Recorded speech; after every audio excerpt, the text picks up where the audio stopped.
I've found that it's not only the editing interface of Media Composer that I think is great, but it's what's under the hood too that makes it the industry standard.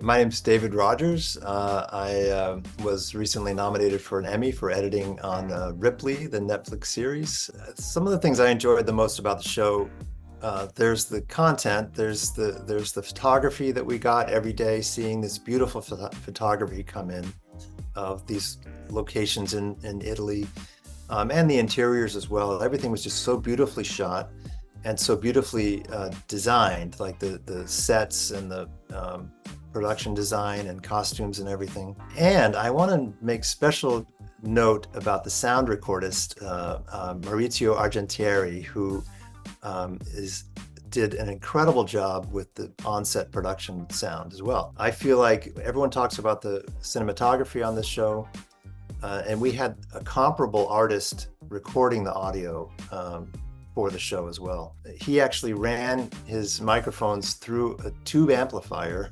and I would love to give him a chance to talk about it in detail.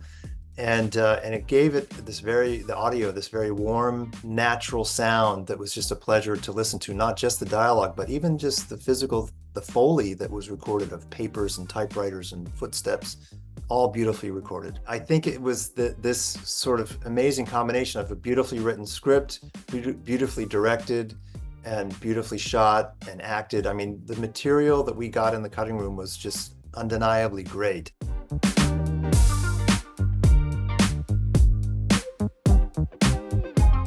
We submitted episode 3 because it sort of represents everything that the series has, which is slow burning tension, and the sort of editing to try to create over the course of 10 minutes, 15 minutes, whatever it is, these sequences of dread, a little bit of humor, and then it also had one of the murders in it.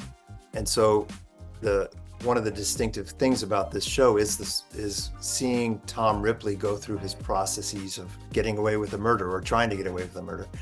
And so it also represented that element of the series, of this sort of detailed delving into a process and a thinking process that Tom Ripley's going through. So it just seemed like the best combination of all the elements that make the show special.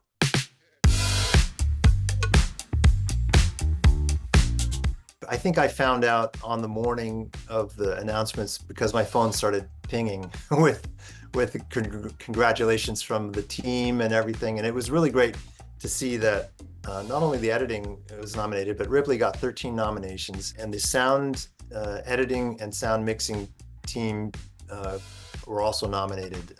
And so that was really great to see that so many of our post-production teammates were recognized for the show. So it's all kind of a celebration and lots of congratulations once word gets out among friends and family. So it was all great.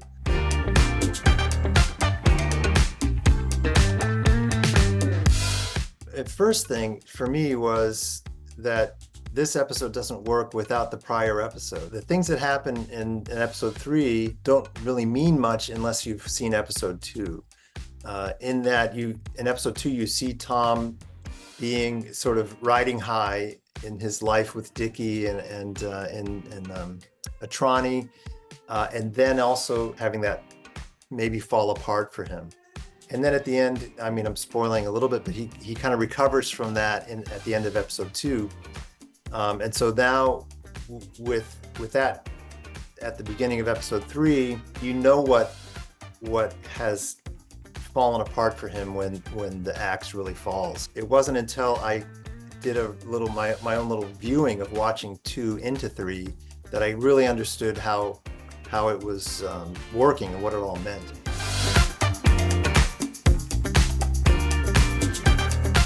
The tools we used for, particularly for the boat scene, it was using Spectromat to key out the green screen backgrounds and then because of the markers and other things that were in the frames, boom microphones and stuff, we would also combine that then with an animat layer to additionally sort of in a more specific ways key out parts of the frame to get a clean key so that we could put in some temp sky and water backgrounds and things like that. So that was a huge part of it. But also we used a lot of sound effects as well, using the deverb and EQing, especially when we go under the water, we would use an EQ effect to sort of create the feeling of being underwater with like taking all the high end out of sounds, like the sound of the motor. So we used lots of sound effects as well from the Avid to put this all together.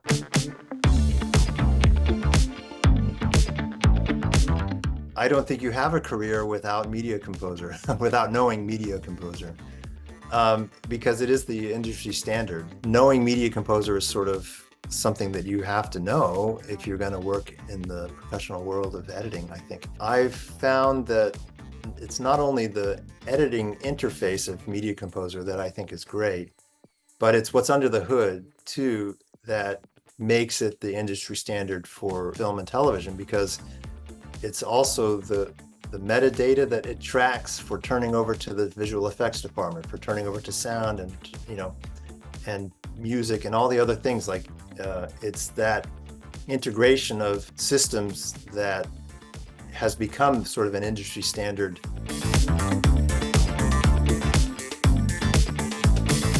For those who are just getting started in editing and want to work in this field, I would say be flexible and understand that that each job that you're on is going to bring you into a new way of doing things, because every editor may have a different way that they want their scenes organized, and or the way they're going to turn things over to you, how much work they're going to ask of you. So every job is going to be a little bit different, and so to be open to these different ways as you go along and learn, and bring those into your toolkit and your experience, I think is very important.